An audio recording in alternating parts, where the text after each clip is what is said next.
Now, you are now widely viewed as one of the most powerful women in business in China, women in business around the world, and not just a prominent woman, you're a prominent executive. You're running one of the biggest companies in China and one of the bigger companies in the world in terms of market value. So how do you keep that from going to your head? Well, good question. Actually, I think I really have a very tough job, right? It's a very challenging job. When I first joined this company, I thought it's a technology company. And now I know it's about people. It's about safety. Last year there were 2 terrible incidents happened on our platform. 2 young girls got killed.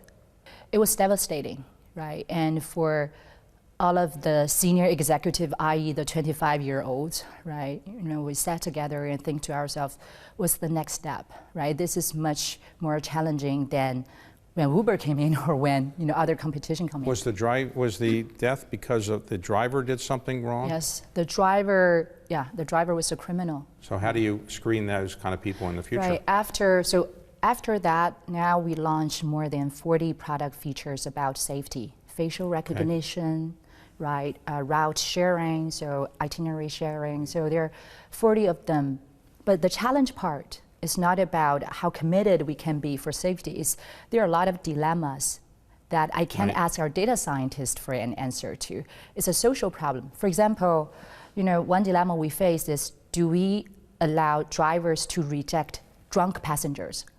Because there are a lot of internal conflict from drunk passengers tend to assault drivers, right? So drivers complain to us, hundreds of them complain to us daily, saying, can we reject this drunk passenger? Do we allow it or not? So what do you do?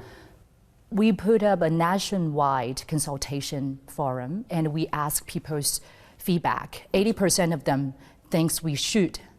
It's a surprise to us because our original concern was if we let that happen, then what if something bad happened to the drunk passenger, right? So what we do not encourage is drunk passenger to ride by themselves. They need to be accompanied by a sober friend. How do you make sure your drivers are not drunk?